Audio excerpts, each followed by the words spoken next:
నమస్కారం దుర్గా కుమార్ గారు. నమస్కారం సుధార్ గారు, మన వీక్షకులు కూడా నమస్కారం. గతంలో జగన్మోహన్ రెడ్డి గారు సెంటు భూమి ఇస్తేనే 365 రోజులు దాని గురించి చెప్పుకునేవాడు. పేపర్లో, టీవీల్లో, సోషల్ మీడియాలో అడ్వర్టైజ్ చేసుకునేవాడు. సెంటు భూమే పేదలకు ఎక్కువ అన్నట్టుగా కూడా ఆయన కొన్ని సందర్భాల్లో మాట్లాడాడు. మీకేం తెలుసు సెంటు విలువ, అద్భుతమైన మేళలు వస్తాయని చెప్పేవాడు.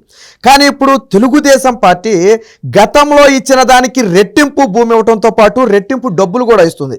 కానీ అక్కడ ప్రచారం చేసుకోవట్లా. ఆ లెక్కనే ఈ పార్టీకి తెలుగుదేశం పార్టీ మొత్తం దీని మీద ప్రచారం చేయాలి, కానీ అక్కడ కనపట్ల. ఏంటి అసలు చంద్రబాబు గారి విధానం ఏంటి, జగన్మోహన్ రెడ్డి గారి విధానం ఏంటి? ఇప్పుడు చంద్రబాబు గారి విధానం వల్ల ప్రజలకైనా మంచి జరిగే అవకాశం ఉందా లేదా? ఇప్పుడు మీరు అన్నారు కదండి వీళ్ళిద్దరు విధానాలు ఏంటని. ఇప్పుడు సర్వే రాళ్ల మీద కూడా ఆయన బొమ్మ చెక్కించుకున్నాడు. అది ప్రజల డబ్బుతో. అది ఎవరయ్యండి పొలాలు?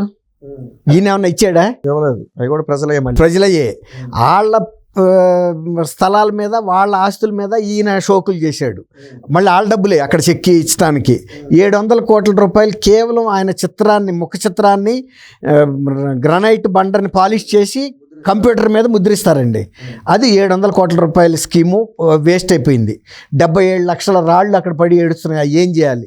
ఇప్పుడు పని తీసుకెళ్ళి పాద్దామా, ప్రచారం ఎవరికన్నా రాని అనుకుంటే రేపు అక్కడ అడుగుతారు ఈయన బొమ్మ ఎందుకు మా సరిహద్దు రాళ్ళ మీద అని. అవును, ఊరుకోవట్లేదు.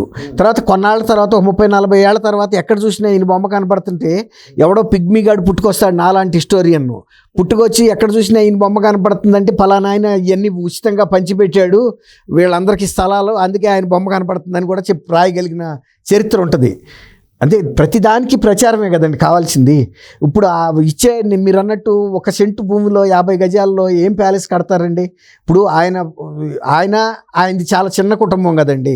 ఆయన 2 కుమార్తెలు, భార్య భర్త. వాళ్ళకి ఒక్కొక్క సాట ఒక్కొక్క ప్యాలెస్కి 23 ఎకరాలు 25 ఎకరాల ప్యాలెస్లు ఉన్నాయి. ఆయనకేమో ఒక న్యాయమా, వీళ్ళకేమో ఒక న్యాయమా? 50 గజాల్లో ఒక 4-5 అన్న ఒక కుటుంబం ఉంటుంది కదండి. అందులో ఇంకా పెద్దగా కట్టుకోవచ్చు అని మళ్ళీ ఆయన్నే చెప్పటం ఎట్లా ఉంటుందండి? విలేజెస్లోనేమో ఆయన ఇచ్చింది 1 సెంటు భూమి అండి. సిటీస్లో, టౌన్లో అయితే టౌన్లో 1 సెంటు, విలేజ్లో 1.5 సెంట్ ఇచ్చాడు. ఇప్పుడు అదే ఈయన చంద్రబాబు నాయుడు గారు అది 1 సెంటుతో కుదరదు, 1.5 సెంటు 3 సెంట్స్ ఇవ్వండి. సిటీస్లో, టౌన్లో కొంచెం స్థలాల లభ్యత తక్కువగా ఉంటుంది.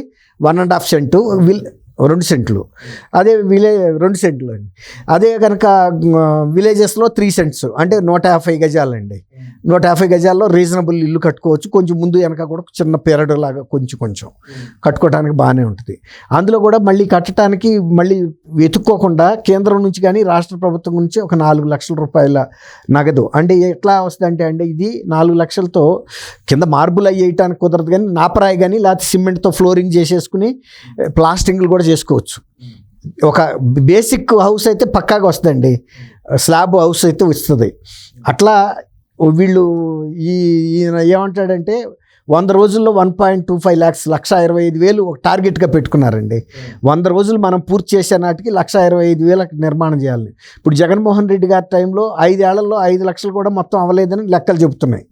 అంతే, ఎందుకంటే పులివెందుల్లోనే 8,600 రూపాయలు ఇళ్ల కోసం కేటాయించిన డబ్బుల్ని 99 మాత్రం పూర్తి చేసి ఆ డబ్బులు మొత్తం 80% రిలీజ్ చేశారండి వాళ్ళ ఇతనికి ఎవరు ఎమ్మెల్యేకి. దానివల్ల ఇంకేముంటుందండి, ఆయన ఎందుకు పూర్తి చేస్తాడు? ఎలక్షన్ ముందు కూడా భారతి గారు ప్రచారానికి వెళ్ళినప్పుడు ఈ ఇళ్ళకు గొడవ వచ్చింది. తర్వాత అది ఎప్పుడు బయటపడిందండి? ఎలక్షన్ ముందు ఇది ఇళ్ళు నిర్మాణం పూర్తి కాలేదు, నిధులు మాత్రం మంజూరు చేశారని. పులివెందుల్లో ఆయన సొంత నియోజకవర్గంలో జరిగిన కుంభకోణం ఇది. ఇప్పుడు ఇంకా కూడా డీటెయిల్స్ బయటకు వస్తాయండి. తర్వాత వచ్చేసి ఇప్పుడు ఈ ఏడాది మొత్తంలో అంటే 1 year పూర్తి అయ్యే నాటికి 8,25,000 ఇళ్ళు కట్టాలని లక్ష్యంగా పెట్టుకున్నారండి. దానికి తోడు ఇప్పుడు ఈ ప్రతి ఇంటికి 4 లక్షలు ఇవ్వటం, దీనికి నేను ఇందాక చెప్పా కదండి, ఇప్పుడు ఇసుక ఫ్రీ అవ్వటం వలన కొంత వెసులుబాటు వస్తుంది, వాళ్ళకి నిర్మాణ ఖర్చులు తగ్గుతాయి. గతంలో ఇసుక కూడా ప్రైవేట్ బిల్డర్స్ ఎలా కొనుక్కున్నారో అలా కొనుక్కోవాల్సి వచ్చేది. ఏది ట్రాక్టర్ ఇసుక 4,000, 5,000, 6,000 పెట్టి. ఇవాళ ఒక 1,500, 1,200 ఇసుక దగ్గర ఏరియాలో అయితే 1,200 దొరుకుతుంది. కొంచెం ట్రాన్స్పోర్టేషన్ పెరిగితే ఇంకా కొంచెం పెరుగుతుంది. కాబట్టి ఇది కొంత వెసులుబాటు అండి. ఇసుక విధానాన్ని ఫ్రీగా చేయటం వలన ఇప్పుడు ఈ బలహీన అంటే పేదలు కూడా ఇళ్ళు కట్టుకోగలుగుతారు అనేది కొంత ధైర్యం చిక్కింది వాళ్ళకు కూడా. పూర్వం అంటే తర్వాత ఇంకోటి జగన్మోహన్ రెడ్డి గారి టైంలో ఆగిపోయిన ఇళ్ళు వీళ్ళు డబ్బులు ఇవ్వకపోవటం వలన ఆగిపోయిన నీళ్ళ నిర్మాణాన్ని కొనసాగించమన్నాడు. ఇప్పుడు ప్రభుత్వాలకి గొడవలు ఉంటే ఉండొచ్చు, కానీ ప్రజలు సఫర్ అవ్వద్దు కదండి. ప్రజలు వాళ్ళు ఏ ప్రభుత్వం అయినా వాళ్ళకి ఒకటే, వాళ్ళు ఎన్నుకున్న ప్రభుత్వం కాబట్టి ఒక మంచి ఉద్దేశంతో కట్టుకోవడానికి మొదలెట్టారు. సరే నిధుల్లో వీళ్ళు ఇవ్వలేకపోయారు. వాటిని కూడా ఇప్పుడు చంద్రబాబు నాయుడు గారు ఏమంటున్నారంటే మొదలుపెట్టిన ఇళ్ళు ఆపొద్దు, అది ఏ ప్రభుత్వం అయినా ఎవరికి పేరు వచ్చినా ముందు ప్రజలైతే ఒక భద్రతగా ఇళ్లలో ఉంటారు కాబట్టి అవి కొనసాగించండి, ఆ డబ్బులు కూడా పే చేసేద్దాము, కొత్తగా వాటితో పాటు వాటిని కూడా నిర్మాణాన్ని ముందుకు తీసుకెళ్ళిపోమన్నాడు. అది ఒక మంచి ఆలోచన అండి. అంతేగాని వాళ్ళు మొదలెట్టి మనం ఎందుకు చేయాలి. టిడ్కో ఇళ్లలో జగన్మోహన్ రెడ్డి గారు ఎంత ఇరుకుగా ఆలోచించాడు మనస్తత్వం. టిడ్కో పూర్తయితే అది చంద్రబాబు నాయుడు గారి టైంలో అయినాయి అని అంటారని ఆ టిడ్కో ఇళ్ళని పాడుపెట్టి తలుపులు పీక్కుపోండి, కిటికీలు పీక్కుపోండి, కరెంట్ సామాన్లు పీక్కుపోమనే పరిస్థితికి తీసుకొచ్చారు. తర్వాత మొక్కలు ములిచిపోయినాయి తారు రోడ్ల మీద. మనం అనేక సార్లు ఎలక్షన్ టైంలో వెళ్ళినప్పుడు చూపించారు, ఇగోండి టిడ్కో ఇళ్ళు మాకిస్తే మేము కాపాడుకునే వాళ్ళం, బాగు చేసుకునే వాళ్ళం, తలుపులు పీక్కుపోయారు, ఫ్లోరింగ్లు పగలగొట్టారు, అసాంఘిక కార్యక్రమాలకు అడ్డాలుగా మారినాయండి టిడ్కో ఇళ్ళు. బాగా కట్టడం క్వాలిటీగా, కానీ ఏం లాభం, కాపాడుకోలేకపోయారు. తర్వాత ఇచ్చిన తర్వాత మళ్ళీ వాళ్ళకి చేతి ఖర్చులు పడినాయండి టిడ్కో ఇళ్ళు ఇచ్చిన తర్వాత. అట్లా చేయకుండా ఇది ఒక మంచి నిర్ణయం తీసుకున్నారండి. 75% ఇళ్ళు అసలు పూర్తి అవ్వలేదండి ఆ టైంలో వీళ్ళు మొదలుపెట్టినాయి. ఆ 75% కూడా చేసేయమని చెప్పారు. ఇది ఒక మంచి ఇది ప్రజలు కూడా గమనించాలండి. ప్రభుత్వాలు ఎప్పుడైనా కూడా ఉదారంగా ఉండాలి, ప్రజల పట్ల ఒక భారీగా ఆలోచించాలి. అంతేగాని మనం ఈ ప్రభుత్వం శాంక్షన్ చేసింది కాబట్టి ఆ ఏళ్ళకి మేము ఫండ్స్ ఇవ్వము, ఆ పనులు కొనసాగిస్తాము, బకాయిలు కట్టము, కాంట్రాక్ట్. తర్వాత ఇంకోటి కూడా చెప్పాడు, ఆ ఇళ్ళు కట్టిన కాంట్రాక్టర్స్ ఎవరైతే ఉంటారో వాళ్ళ బకాయిలు ఈ ప్రభుత్వం పూర్తిగా చెల్లిస్తుంది, మీరు ముందుకెళ్ళి ఇంకా కొనసాగించండి. ఆగిపోయారు, ఎందుకంటే ప్రభుత్వం మారింది, బిల్లు ఇవ్వరని ఒక డౌట్ వచ్చింది. ఎందుకంటే జగన్ చేసిన పని కదా అది. ఈ ప్రభుత్వం కూడా సహజం అండి, అది సహజం. కాంట్రాక్టర్స్కి రిస్క్ తెలిసి ప్రభుత్వం మారిన తర్వాత ఎందుకు ఖర్చు పెట్టాలని హామీ ఇచ్చాడు. మీరు ఆ భయం పెట్టుకోవద్దు, మీరు సక్రమంగా క్వాలిటీగా కట్టమన్నాడు. మీరు గతంలో ఎట్ట కట్టారో అనవసరం, ఇప్పుడు కట్టే అన్ని క్వాలిటీగా కట్టండి, మంచి ప్రోడక్ట్ ఇవ్వండి, వాళ్ళకి సరైన గట్టి ఇళ్ళు కట్టి ఇవ్వండి అన్నాడు. ఇప్పుడు 3 సెంట్లు స్థలం 4 లక్షల రూపాయలు డబ్బులు, పేదవాడికి చేతి డబ్బులు పెద్దగా పడకుండా ఇల్లు ఆ స్థాయిలో ఇల్లు అయ్యే అవకాశం ఉందంటారా? ఎంతో కొంత పడితే పడవచ్చు, బట్ గతంతో పోలిస్తే గతం ఎంత 1,00,000 మాత్రమే ఇచ్చారు. అంతే అండి. అంటే అది వాళ్ళు కేంద్రం ఇచ్చారు, స్టేట్ గవర్నమెంట్ వాళ్ళు ఇవ్వలేదండి. ఎందుకంటే ఇప్పుడు వీళ్ళ బడ్జెట్ టైట్గా ఉన్నమాట వాస్తవం. వీళ్ళ దగ్గర నిధులు లేనప్పుడు మళ్ళీ మ్యాచింగ్ గ్రాంట్గా కలిపి ఇచ్చి ఇప్పుడు అవసరం ఏముంది, ఏదో ఒకటి ఇచ్చాము, అది కేంద్రంతో రాష్ట్రంతో వాళ్ళకి సంబంధం లేదు, వాళ్ళకి తెలియని కూడా తెలియదు కాబట్టి ఇది మేము ఇచ్చింది అన్నట్టుగానే వీళ్ళు ఇచ్చేశారు. ఇప్పుడు పరిస్థితులు గడ్డుగా ఉన్నాయి, ఇంతవరకు సరిపెట్టుకోండి అని. సరే ఇచ్చిన కాడికి సత్యనారాయణ పెళ్లికి వచ్చిందే కట్నం అంటారు చూసారా, ఎంతో కొంత ఇచ్చాడు అన్నాడు. ఇప్పుడు ఈ 4 లక్షలతో కొంచెం ఒకటి సుధాకర్ గారు, వీళ్ళు కొంచెం వాళ్ళు ఫ్యామిలీ మెంబర్స్ కూడా ఈ పనుల్లో భాగస్వాములు అయ్యి చేసుకుంటే ఇంకా మంచి ఇళ్ళు కూడా కట్టుకోవచ్చు.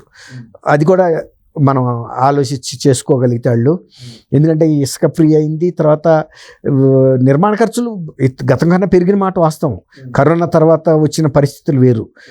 కాబట్టి అయినా కూడా కొంచెం ఈ ఫ్యామిలీ మెంబర్స్ 1,00,000తో పోలిస్తే 4 లక్షలు బెటర్ కదా, డబల్ అయింది కదా ఇంచుమించు. ఇది కూడా డబల్, స్థలం పెరిగింది, ఈ కట్టుకునే ఇళ్ళకి పెరిగింది, కాబట్టి కట్టుకోవచ్చండి. ఇప్పుడు ఒకటి జగన్ సుధాకర్ గారు ఒక మాట చెప్పండి, మీరు పల్లెటూరు నుంచి వచ్చారు, నేను పల్లెటూరు నుంచి వచ్చాము. మన పూర్వీకులు కూడా ఇళ్ళు కట్టంగానే ప్లాస్టింగ్లు చేయకుండా కూడా 10 ఏళ్ళు 15 అవును ఉన్నారు అండి, ఉన్నారు కదా. తర్వాత వెసులుబాటుని బట్టి తర్వాత కొంతమంది పడేసి కట్టుకున్నారు, కొంతమంది అట్నే మరమ్మతులు చేసుకుంటారు, తర్వాత ప్లాస్టింగ్లు తర్వాత చేయించుకున్నారు. ముందు అయితే ఉండటానికి స్లాబ్ పడాలండి, ఇటుక గోడలు ఉన్నా కూడా ముందు అవి చేసుకుని ఫ్లోరింగ్ చేసుకుని ఇల్లు తలుపులు లేకపోతే కనీసం తడికిలేని అడ్డం పెట్టుకోవచ్చు చేస్తారు. అట్లా మీరు అన్నట్టు ఖచ్చితంగా మంచి ఇళ్ళే వస్తాయి 4 లక్షలు. మరి ఎందుకు ఈ ప్రభుత్వం ఏమి అసలు ఇప్పుడు మనం మాట్లాడుకున్నాం కానీ ఇది ప్రజల్లోకి వెళ్ళిందో లేదో కూడా నాకైతే తెలియదు. మనం అంటే వార్తల ద్వారా చూసాం. ఒకటి సుధాకర్ గారు, ఇప్పుడు ప్రజలకి మేలు జరిగిన తర్వాత నా ఫోటో అక్కడ పెట్టుకోమని ఎవడో చెప్పక్కర్లా. ఎవరైతే మేలు చేశారో వాళ్ళ ఫోటో ఇంట్లో తగిలించుకుంటారండి. అదే సర్వే నంబర్ ఈ రాళ్ల మీద చెక్కిచ్చి బలవంతంగా పెట్టినా కూడా వాటికి బురద రాసి అన్నా కానీ పక్కన పడేస్తారు, లేకపోతే అసలు వాడరు, వేరే రాళ్ళు పెట్టుకుంటారు. ఎందుకు ఈయన ముఖం ఉండ రాయి నాకు అవసరమా అని. ఇప్పుడు కొంతమందికి ఇష్టం ఉంటుంది, ఉండకపోద్ది. ఇప్పుడు మనం బలవంతంగా నా ఫోటో పెట్టుకోండి, నా రాళ్ళు నా ముఖం చెక్కిన రాళ్ళు సరిహద్దు రాళ్ళుగా ఉండాలని అనకూడదు కదండి. అట్లా బలవంతంగా రుద్దకూడదు ప్రజల మీద. వాళ్ళు అభిమానంతో పెట్టుకుంటారు, పెట్టుకొని ఉండే. ఇప్పుడు ఇల్లు పూర్తి చేసిన తర్వాత నువ్వు నా ఫోటో పెట్టమని అడగక్కర్లేదు కదండి. ఈ పలానా ఆయన ఇచ్చాడని చెప్పుకుంటారు, ఆయన ఫోటో కూడా పెట్టుకుంటారు. ఎవరు ఫ్రేమ్ కట్టి ఇవ్వక్కర్లా, వాళ్ళే తీసుకెళ్ళి ఏ పేపర్లోనో పడిన ఫోటోలో ఎక్కడైనా ఉంటే వెళ్ళి ఫ్రేమ్ కట్టుకుంటారు. ఈ మహానుభావుడు వల్ల నేను ఎండ నుంచి వర్షం నుంచి కాస్త నీడలో కూర్చున్నాను రా అని. పూర్వీకులు మన వాళ్ళు ఎవరైనా చెప్పుకుంటారు కదా, పలానా ఆయన దగ్గర మేము ఆ స్థలం కొనుక్కుని ఇల్లు కట్టుకున్నామని తలుచుకుంటారు కదా సార్, డబ్బులు పెట్టి కొనుక్కున్నా కూడా. అట్లాగే ప్రజలు మర్చిపోరండి, మంచిని చెడుని ఖండిస్తారు, మంచిని కూడా మెచ్చుకుంటారండి. ఇప్పుడు చెడుని ఖండించకపోతే 151 సీట్లు ఇచ్చిన ప్రజలే 11 సీట్లకి ఎందుకు తీసుకొచ్చారండి, మీరే చెప్పండి. అట్లా ఉంటుంది ప్రజా తీర్పు.